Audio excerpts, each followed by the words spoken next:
Well, good afternoon, everyone. It's so great to be with you, and we appreciate your taking the time. I'd like to welcome you to Heterodox Academy's latest webinar. Our topic today is Beyond the Ivy League, Faith-Based Colleges and Heterodox Academy Values. My name is Michael Regnier. I'm the Executive Director here at HxA, and I'm joined by three terrific panelists who I'll introduce in a moment. Before we get started, I'd like to remind everyone about how we run these events. First of all, we always aspire to follow what we call the HxA way, which you see here on screen. Please keep that in mind as we're talking with our panelists live and also in the chat. As we use Zoom today, if you're with us live, please take advantage of the Q&A box. It's a great way to share questions on your mind and also upvote a question that you'd like to hear answered. And our team will do our best to bring as many of those questions as we can into the conversation this afternoon. Heterodox Academy is a membership organization committed to open inquiry, viewpoint diversity, and constructive disagreement. We are academic insiders, including college professors and administrators and graduate students who are focused on advancing these scholarly values in academic research and higher education. And we have a lot going on. So we'd invite you to subscribe to our weekly email newsletter to get a great roundup of things that are going on these issues. Subscribe to our Substack, Free the Inquiry, it's called, on Substack, and also consider becoming a member. It's free. It's easy to do at heterodoxacademy.org. You can also find us on your favorite social media platform. All right. Well, as we get into the conversation today, I'm joined by three HxA members and commentators. Anthony Haynor is Associate Professor of Sociology at Seton Hall University. Art Carden is Professor of Economics at Samford University. And Dawn Marie Wood is Associate Professor of Psychology at Brigham Young University. And just to start us out today, I want to say a little bit about our topic.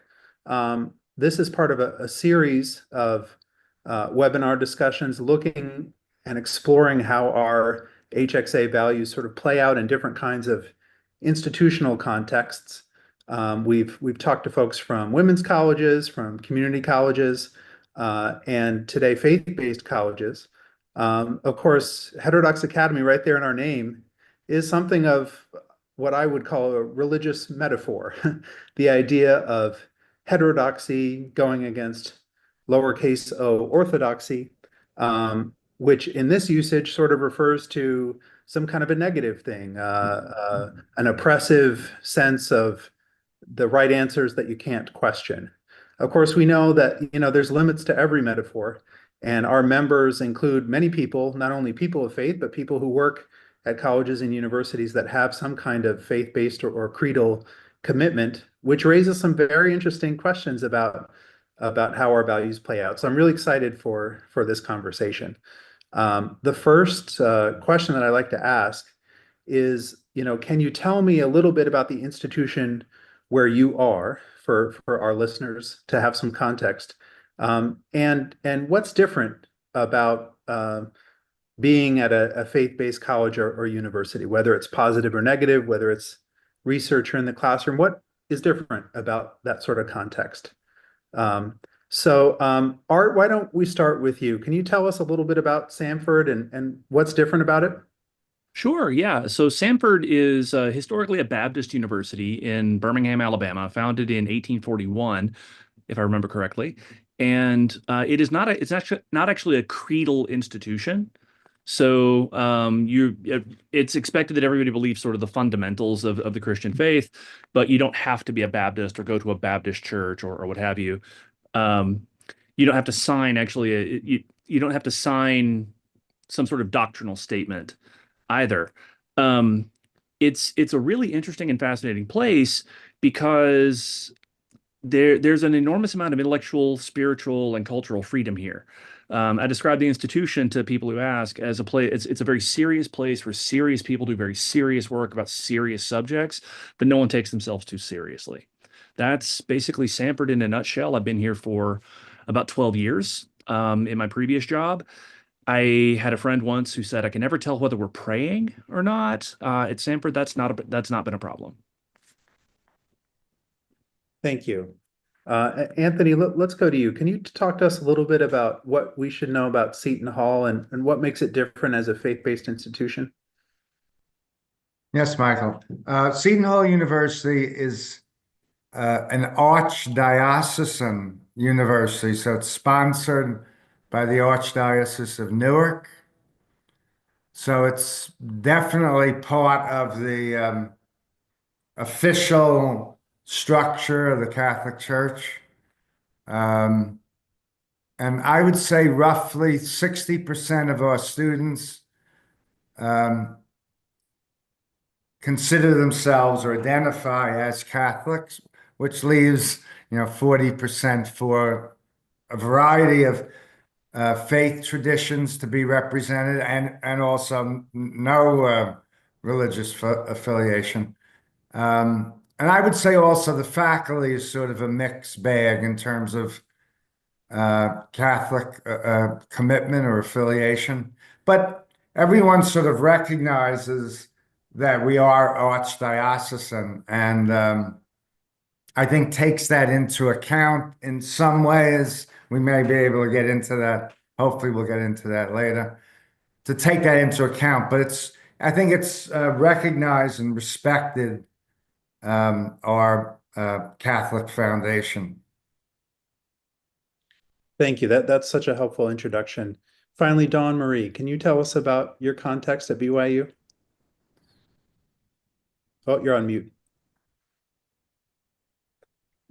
So yeah, of course, and it's good to be here, Michael. Brigham Young University is in Provo, Utah, and we're kind of nestled in the beautiful Wasatch Mountains. Our students come from all over the world to attend BYU, although they are primarily members of the Church of Jesus Christ of Latter-day Saints.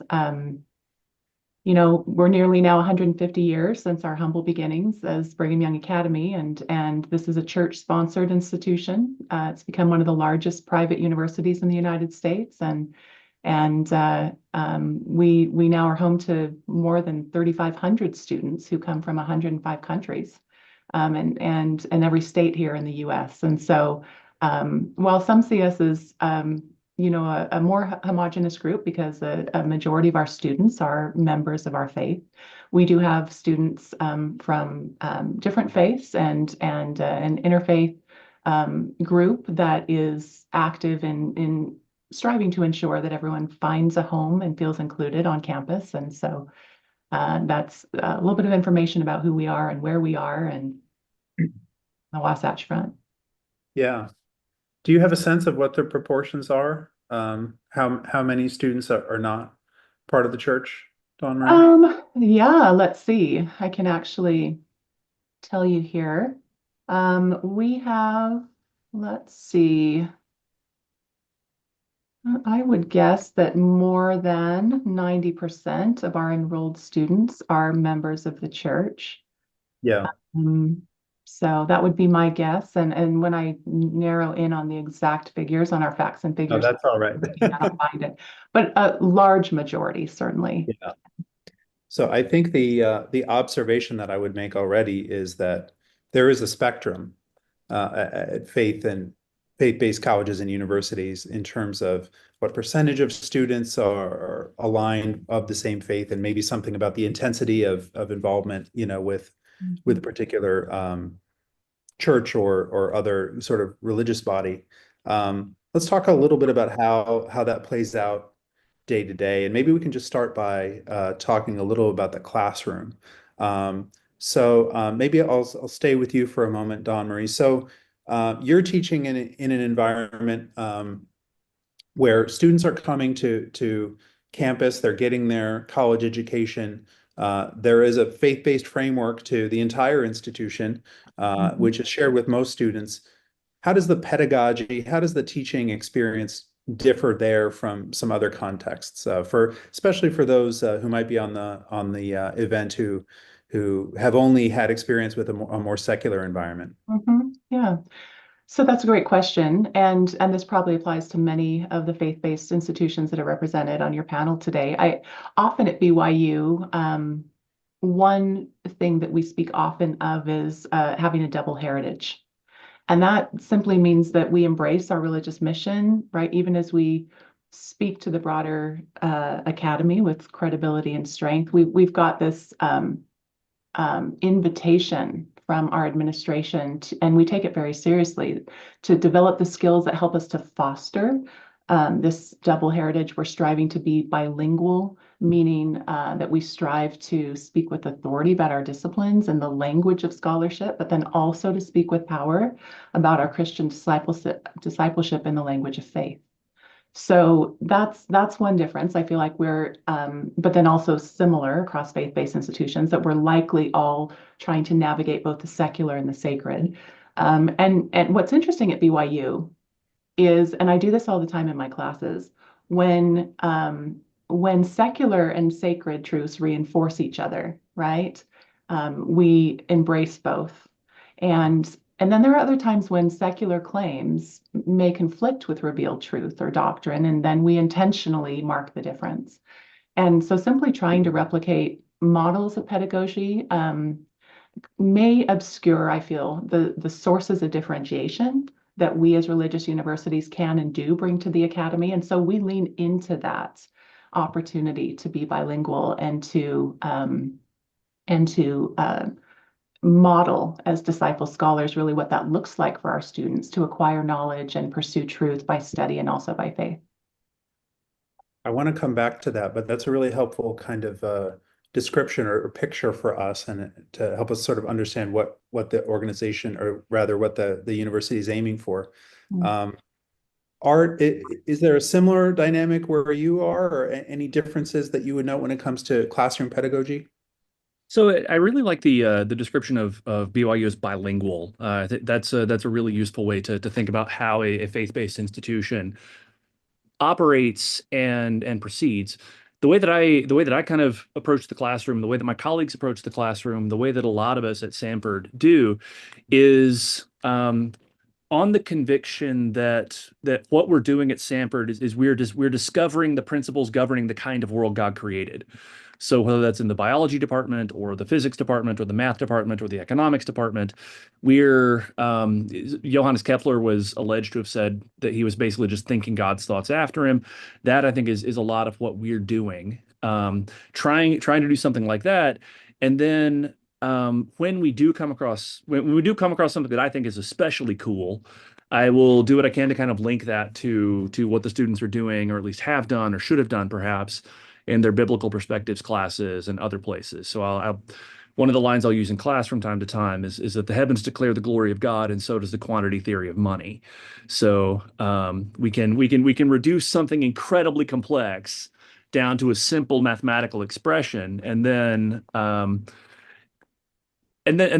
have as part of the conversation why this matters beyond just the fact that it's kind of something cool to think about.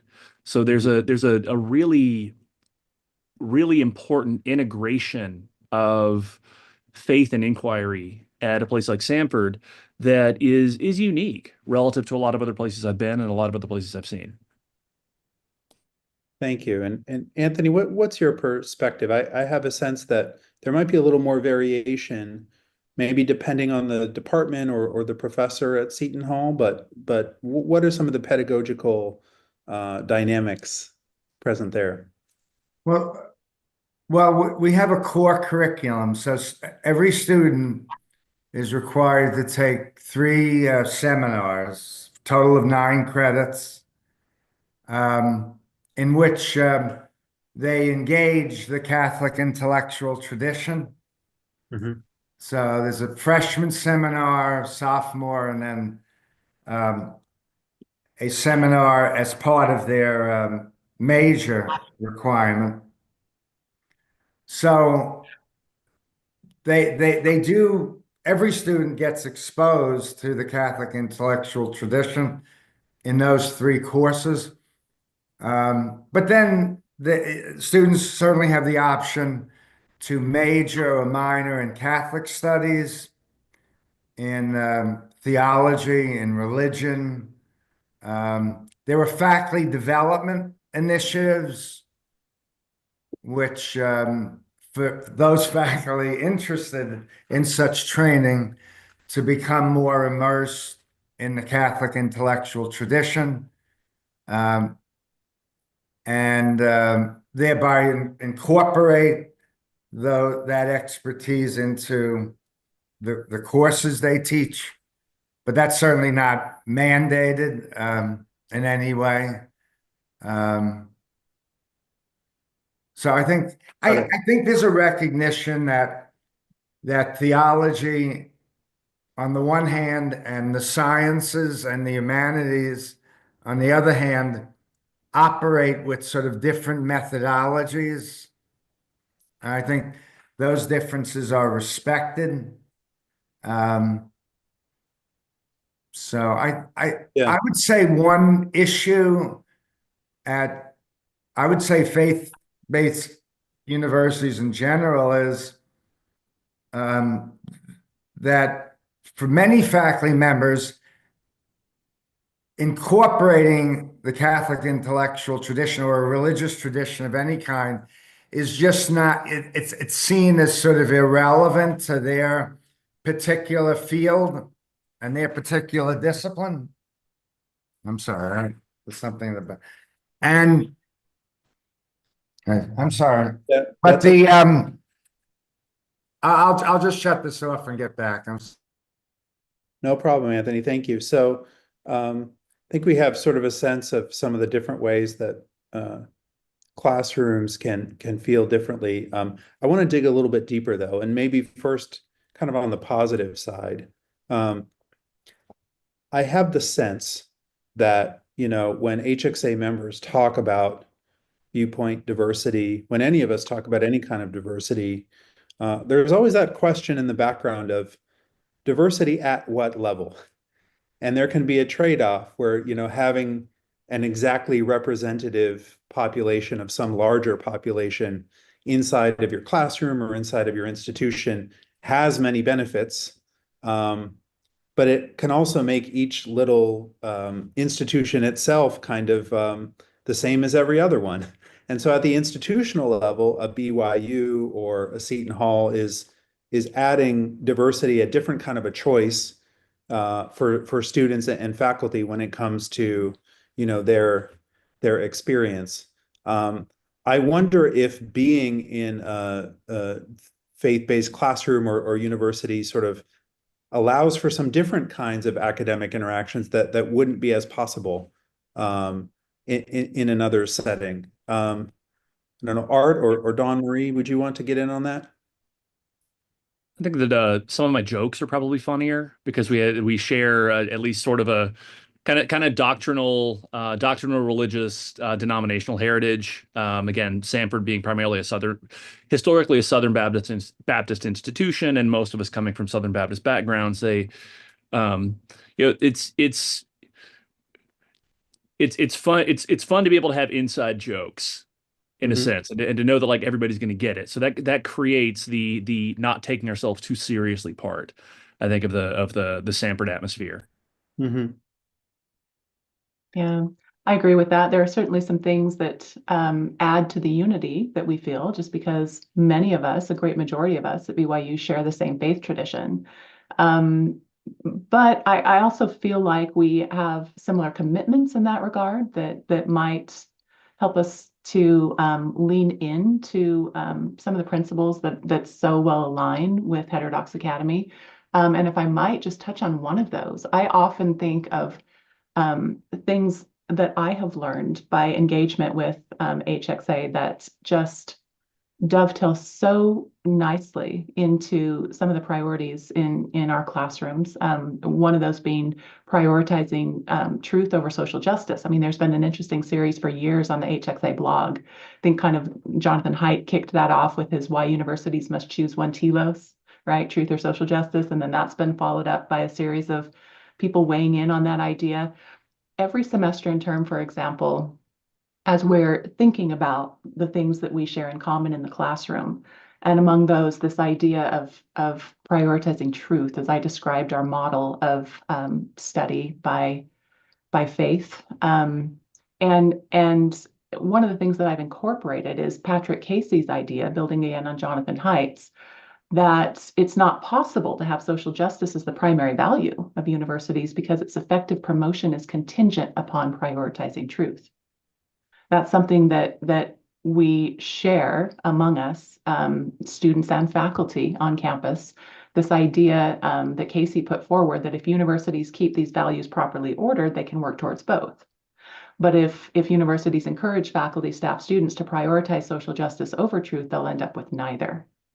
And so there's great mission alignment at BYU with this idea of prioritizing truth in the pursuit of education, right? And we've thought a lot about that in recent years. So we have former President Kevin J. Worthen, who spoke of how we must learn to discern, apply, internalize truth, despite the fact, for example, that we're living in a post-truth world.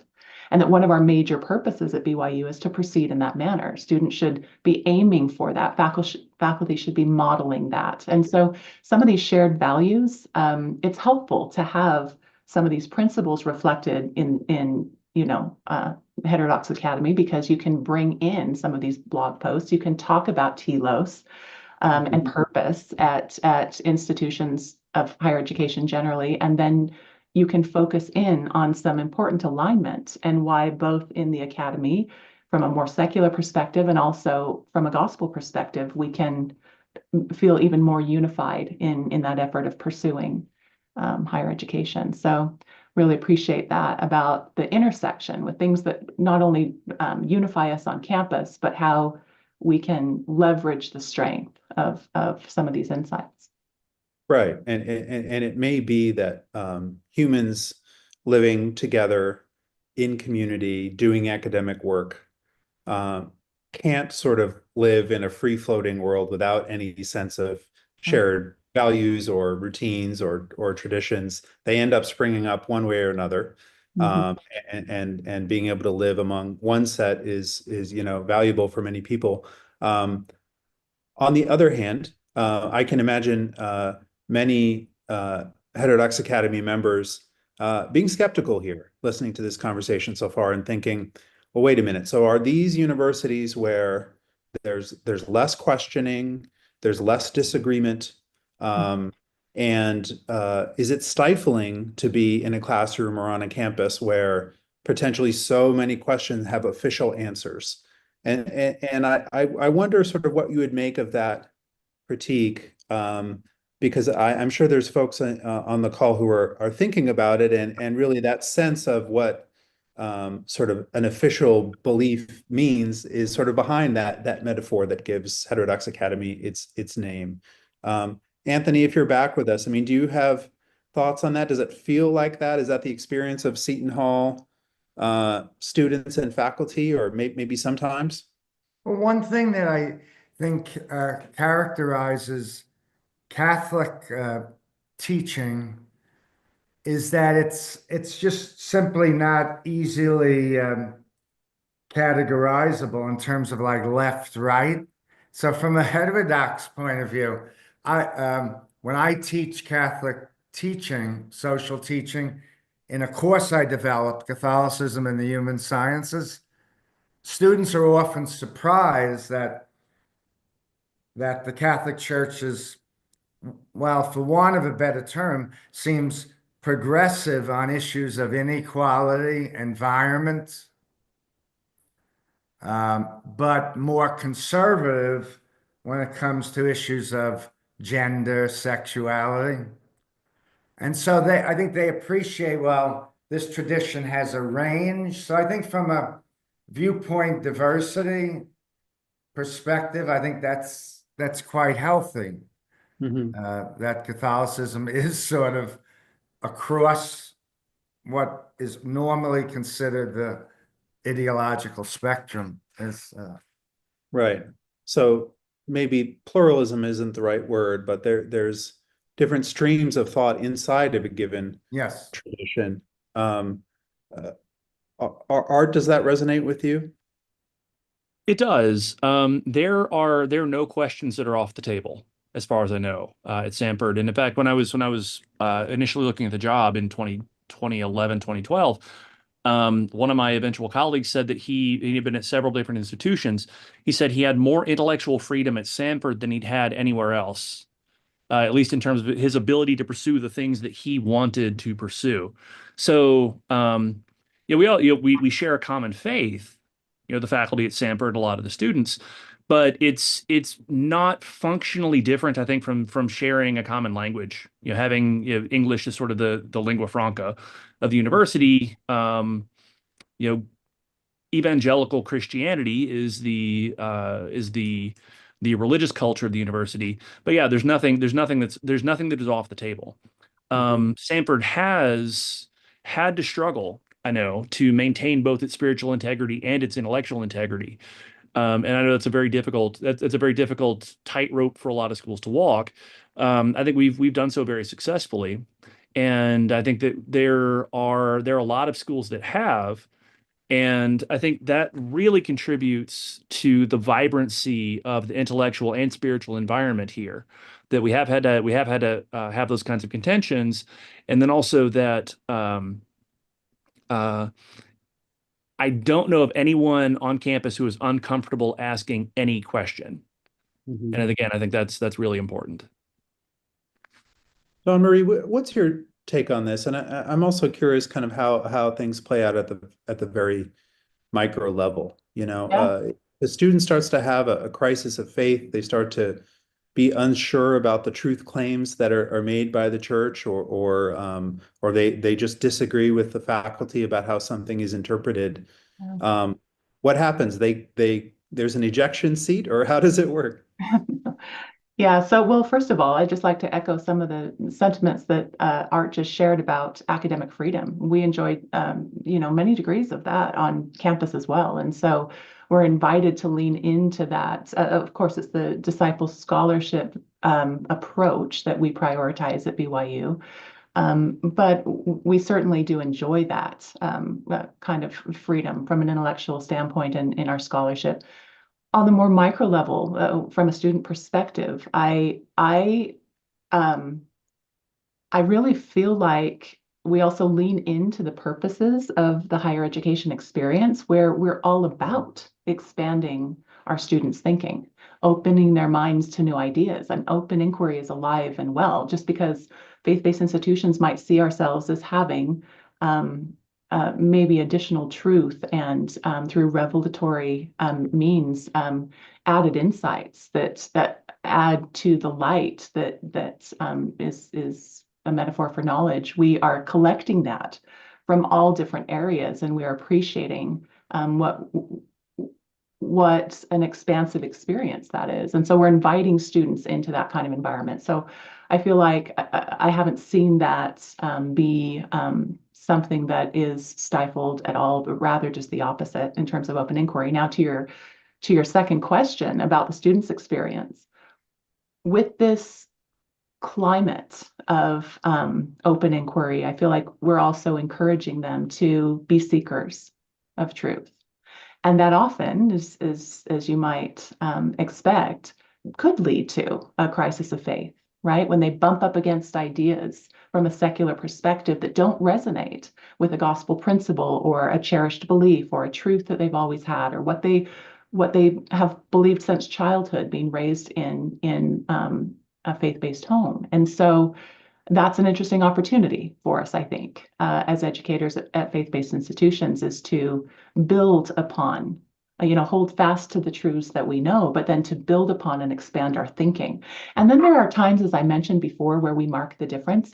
Sometimes that requires of us to model what it looks like to cherish ambiguity on certain things that we don't have the answers for, which represents an opportunity to, as one of from the HX way, to demonstrate the kind of intellectual humility that not only acknowledges that a need to cherish ambiguity in some regards, but also another one of the values, I think, is to be intellectually charitable. So what does that look like in terms of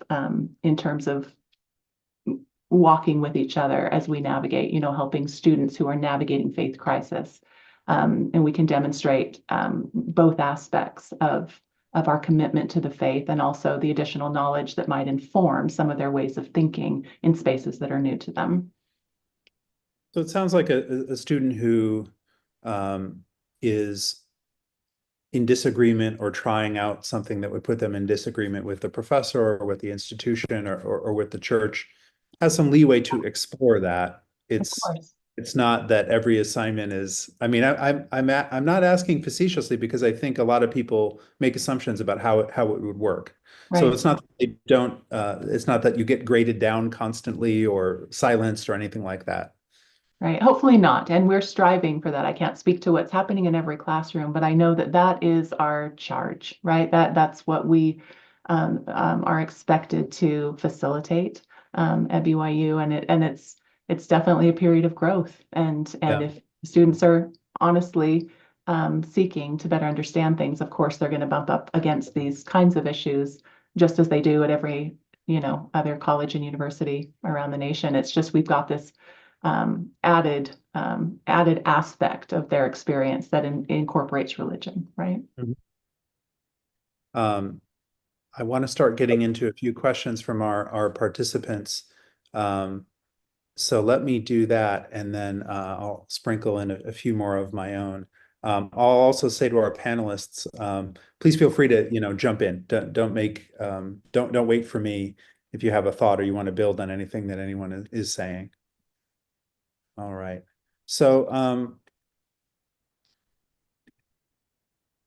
one question comes from Joey. He asks in the Q&A, is trauma culture present on your campuses? Are students complaining that they are harmed by conversations that offend them, or is that non-existent at your schools? I think many folks would be interested in any kind of culture that maybe had avoided some of the excesses of that, perhaps. But that's a great question. Art, what would you say to that? Yeah, so I can actually explain that with a story in the run-up to the 2016 election. You might remember what was referred to as the chalkening at Emory University, where people wrote, pro-Trump things all over campus, and there was this sort of massive campus-wide freak out about how horrible it was, and everybody's traumatized and blah, blah, blah, blah, blah. Something kind of similar happened at Samford a couple of weeks after that. People just wrote some, pro-Trump chalking propaganda in front of the library, and the way that our students reacted, and in particular, they interviewed who was then the president of the Hispanic Student Organization, who had done very, very well in my Principles of Macroeconomics class.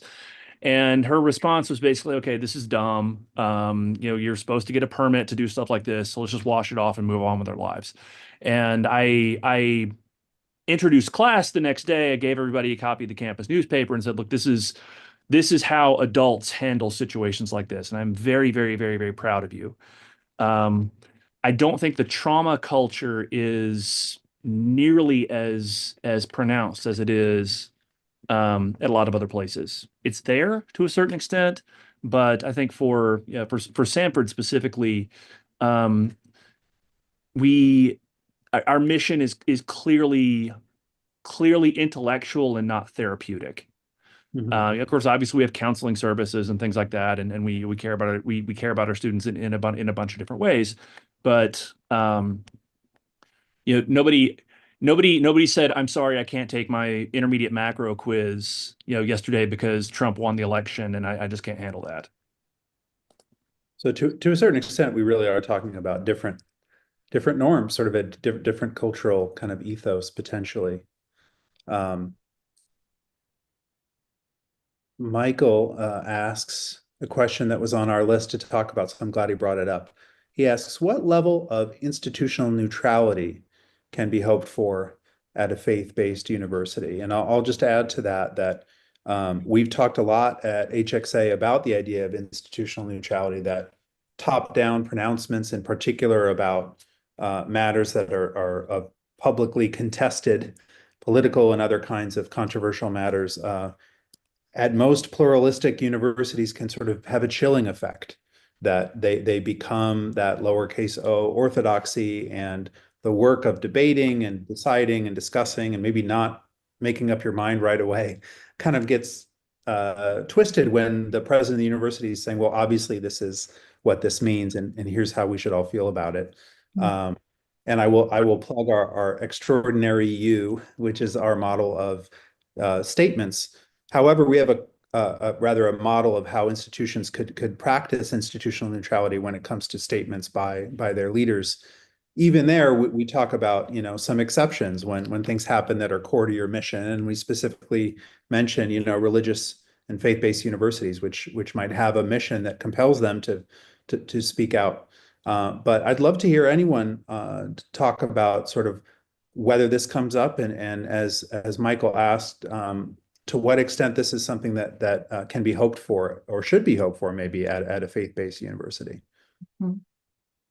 I can speak to that. I'm happy to. This is something that I've been so appreciative of at the Y. My experience over the last decade teaching, there has been that institutional neutrality really has afforded many different opportunities on campus to foster this sort of open inquiry that I keep talking about, and productive disagreement that facilitates peacemaking. So, our leaders in the Church of Jesus Christ of Latter-day Saints have emphasized and recently re-emphasized that the church is politically neutral, and they've urged against merely voting a straight ticket or voting based on tradition or without careful study of the candidates and positions on the issues, etc. So that, again, that top-down effect has meant that that opens the door really on campus for students and the church at large, of course, but for students to engage in the kind of dialogue that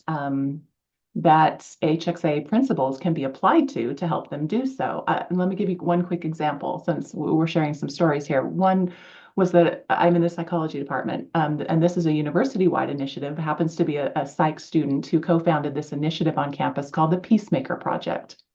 And so let me just share a quote from him in our school newspaper that represents some of how students are feeling about this with regard to institutional neutrality and the degrees of freedom they feel to engage, right, in discussions. It says, on BYU campus, these are his words, there's a risk of being homogenous because the majority of students belong to the same church and share a lot of background and life experiences with each other. But there's a really beautiful strength in our unity. At the same time, he explained, the risk is that people start to be afraid of an opinion that's different than the majority. So this student-driven initiative, this Peacemaker project is envisioning this future where the vast majority of students at BYU are eager to engage in productive disagreement based on mutual respect and dignified dialogue. That's part of their little mission statement as they're launching this project. So it's got this focus on navigating political disagreements. But then they're also in the future looking to look at how can we bridge cultural divides, for example? How can we strengthen interfaith dialogue? So I appreciate that the institution maintains neutrality, right? Because they are encouraging us to carefully study the issues, develop our own opinions about them. And this invites students to figure out how that's effectively done and to navigate peacemaking, so. Thank you. Art or Anthony, did you want to get in on the topic of institutional neutrality? Well, I could say at Seton Hall after October 7th and then the Israeli response in Gaza, our president issued I thought, a very carefully crafted statement that address the legitimate desires and needs and aspirations of both sides. And there was some pushback from those more at the extremes, but I don't think the president did it out of a sense to be strategic. I just thought our president did a very good job of trying to be fair-minded and bring the temperature down and not offend either side in what is a very obviously very sensitive and emotional conflict. Mm-hmm. So at Seton Hall, there's not that strict form of institutional neutrality, but it sounds like at the very least, he settled for one statement. He didn't have to correct and recorrect himself like some precedents did. Okay, let me ask, unless Art, if you had anything on institutional neutrality. Yeah, as far as I know, Samford has not, since I've been here, really taken strong positions on a lot of things. We got an email yesterday from the president of the university, basically just saying on some of these anonymous websites, people have written some horrible things, and kind of reminding us, like, if we believe at Samford that people are created in the image of God, this is not an acceptable way to behave. So it's not taking a position on something like that. It's just saying, with a bunch of people being really, really upset right now, remember who you are. So yeah, so nothing of the magnitude of saying, everybody's traumatized because of the election results or whatever. It's just basically saying, here's some stuff that's popped up on this anonymous app, which I literally learned existed from the email from the president, and that's not cool. Yeah. Yeah. Well, let me ask another question from our chat. This one comes from Anne, and I think it's a great question. So in addition to Seton Hall's core curriculum, can you each tell us about how you level set at freshman orientation for students coming in from diverse educational backgrounds? She mentions public, private, religious, homeschooling. I imagine, especially at BYU, that might be international people coming from abroad to attend. What does freshman orientation look like at these faith-based institutions? Dawn Marie, do you want to start? Of course. Yeah. So we have an entire office on campus that is dedicated to supporting our first year students and our transfer students, of course, the Office of First Year Experience.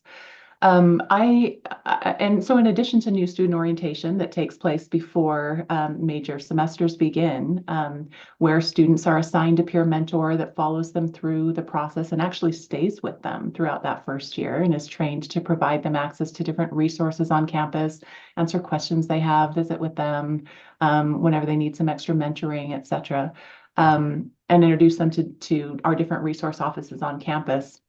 That specific office of the first year experience has been instrumental in ensuring that we're accounting for the variety of experiences that our students that, as you mentioned, come from all over the world might bring to the university. How we can leverage those strengths, but also address any concerns that they have and just help smooth that transition. We also have envelopes of courses that most first years take, that they can be in kind of a cohort that helps to support them through that process as well. And then I'm really excited to be one of the instructors that has the opportunity to teach a new Univ 101 course that just launched. We've been doing pilots over the spring, summer terms, and we're launching for the first time this fall.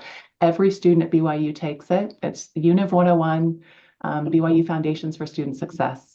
And that's as in like University 101? Right. Okay. And so alongside the Office of First Year Experience and peer mentor initiatives, we also have student development courses, of course, how to succeed in college and different things. But this new Univ 101 course is a requirement. It's a pass-fail opportunity for students to engage in small groups of 20 to 25 students that have a peer mentor that's assigned to them, but also a faculty member dedicated to helping them navigate the process of their first semester, first year in college at BYU. And I taught a pilot course. I'm also teaching it this semester, and wow, what a difference we're seeing in the engagement as we connect students with resources and support them through that process and help them to feel like they belong at BYU and that they're a part of our community, right? And get to know them better, where they can feel very much lost when they come to a campus with tens of thousands of their peers and try to find a place,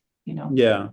Now, is part of that and this is a follow-up in the chat from Anne, is part of that level setting on faith, on beliefs, on, I would add, sort of norms related to your faith tradition, or is this really just more focused on getting accustomed to being at a university?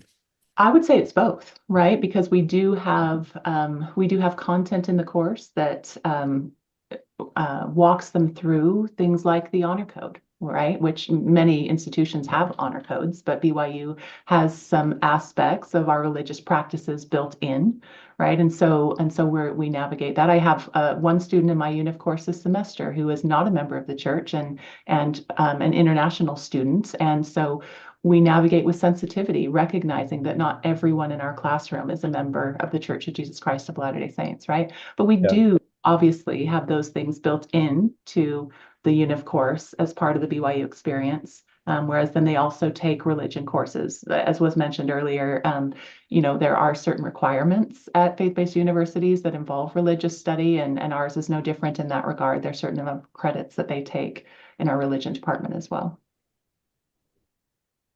Art, I'm curious how it works where you are. So right now we're re-engineering our core curriculum, or our gen ed requirements. And actually my campus co-director, Jonathan Thigpen, who I don't know is with us, he's actually taking the lead on working to create courses that would model HxA values, or specifically a kind of a first year experience type of course where you get to see kind of what it means to have productive disagreement. Dealing with students from a bunch of different backgrounds and integrating that it's a challenge facing many universities. It's one that I don't know the specific details of what we're doing at Samford to address that, but I do know from faculty meetings and emails and things like that we're really making a push to welcome first generation students, to welcome students who don't come from what you might call a traditional Samford background. People who are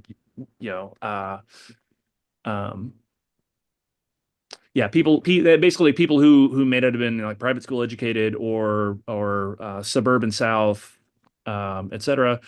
Also working on trying to make Samford a more welcoming place for community college transfers, et cetera, et cetera, et cetera. Again, like I said, it's a challenge that every institution faces, and one that I know, directing considerable resources toward. Yeah. I will observe that I think sometimes when Americans especially talk about religion or talk about faith, we get an idea that it's sort of a set of propositions that people of faith agree with. And that's certainly part of it. But as your different answers are reminding us, life in a faith community includes a lot of things that you do. It includes practices, it includes norms. It's not only sort of what you believe or what you would say is true. There's more to it than that. And it sounds like students can sort of come in, depending on how shared that faith tradition is. They may come in with a lot of tacit knowledge and shared backgrounds. But then there's still the matter of transitioning to what it means to be at a university and getting to know each other and sort of how that plays out specifically where you are. Yeah, go ahead. At Seton Hall, I think we make very clear to prospective students at our open houses and then during freshman orientation, we make it very clear that we have a strong Catholic identity. We certainly talk about the core curriculum and the fact that they will be engaging the Catholic intellectual tradition in those courses. I also wanted to mention that we get very positive feedback from non-Catholics. They like the idea that the Seton Hall education is value-based, that we take ethics seriously and living a good life. So even though they are not committed to or do not have a Catholic identity, it's just my sense that many non-Catholics respect the fact that that's a central part of the university mission. And the other thing, very briefly, is that there are these rituals, masses, events during the year. Obviously, not all students or faculty participate, but I have never gotten the sense that that non-Catholics felt marginalized in any way by the fact that there were these like Catholic rituals. I don't know. I could be. I just don't. They seem to think that that's more than okay. All right. So Right. right. Yeah. Yeah. There clearly are ways in which different traditions also have um, their flying buttresses, the people who support from the outside and appreciate different aspects of one tradition or another. We're running a little short on time. I want to leave with just a pretty open-ended question before we get down to kind of wrapping up today. Is there something that's especially challenging or might be surprising about, being an academic, being a professor at a faith-based college? Is there something that people wouldn't know? Either maybe it's good or maybe it's just especially a puzzle or a challenge or a tension. Because we have a lot of members who'll be watching this who may not have ever worked around this institution. I wonder what comes up that we might be surprised by. Anyone want to start with that one?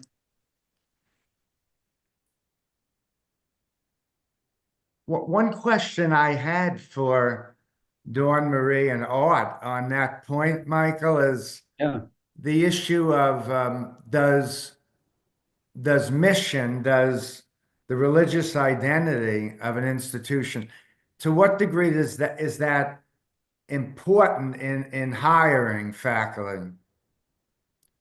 I don't know if people would be surprised by the fact that I think there are hires in which there are many cases in which it may not come up at all.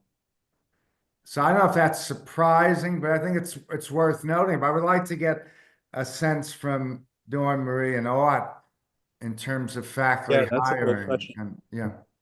Yeah, really quickly, I know we're short on time, so I'll just chime in and say that that is important to us at BYU. Mission fit is an aspect that is considered and oftentimes prioritized as we're recruiting.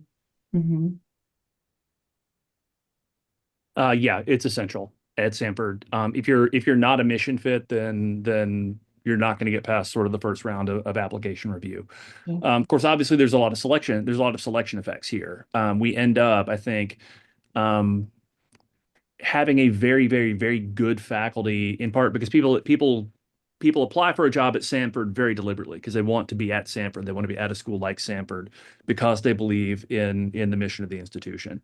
It has reinforced, I think, the quality of the education we're able to offer and the quality of the scholarship that we produce. Mm-hmm. Agreed. So pretty much the same. Yeah. Yeah. Thank you. I was asking before about something that might be surprising or feels like an ongoing puzzle to be working inside of a faith-based college. Art or Dawn Marie, any thoughts on that before we start to wrap up?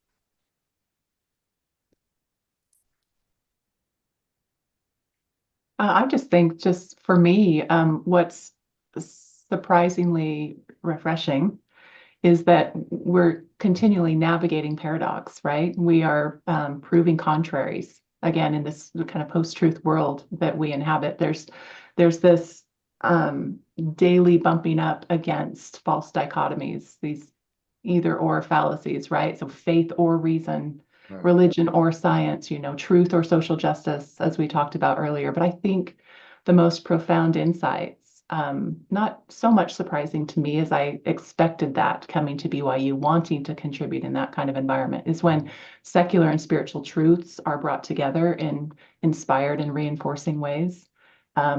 That's something that we navigate daily and is surprising to some students, something that I very much appreciate, though, as a professor.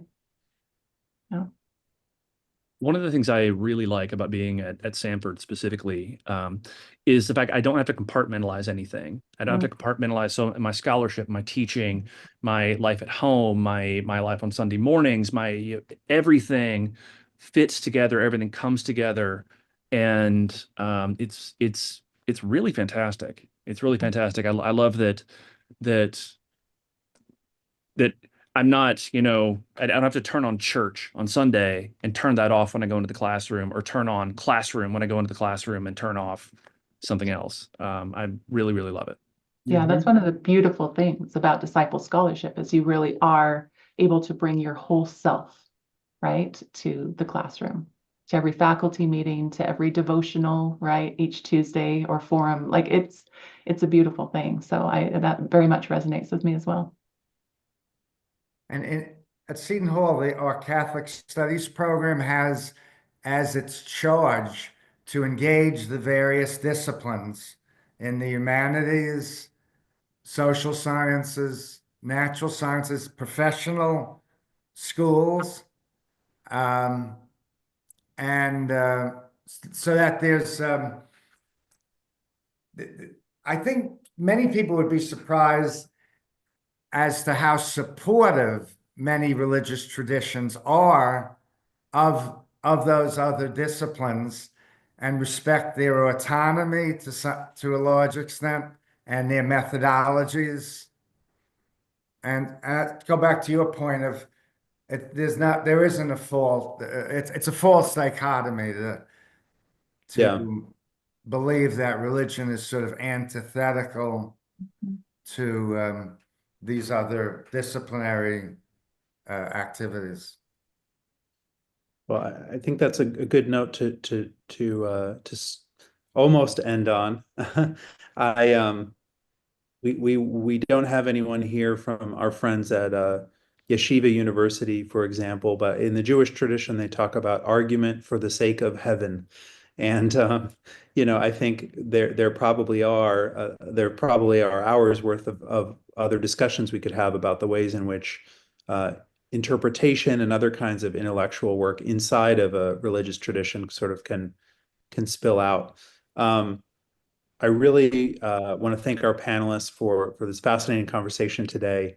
I'd like to take a moment to let everyone know about a couple of upcoming discussions that we're going to have, and maybe my colleagues can share a link in the chat.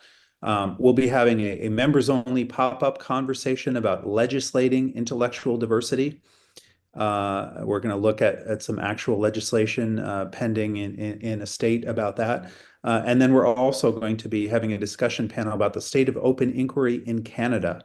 If you haven't seen it, we've just released a new report on Heterodox Academy's Canadian Campus Expression Survey. Got some work to do north of the border, but there's a lot to be learned from there. So we hope that you'll consider joining us for those events as well. And as I mentioned before, I hope everyone will visit heterodoxacademy.org and sign up for our emails and hit the Substack and become a member if you aren't.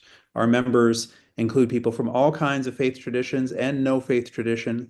And we are always up for conversation. I would say if your beliefs tend more in the political direction, we also don't have any orthodoxy when it comes to politics. We have folks who are from every part of the political spectrum, and we like it that way. So you are welcome, and we'd love to have you. Before we go, I just want to ask our panelists a simple question. Tell us where listeners can find your work. Are you on the internet? Do you have a book to plug? What should we know about finding your work? Let's see. Art, where can people find you?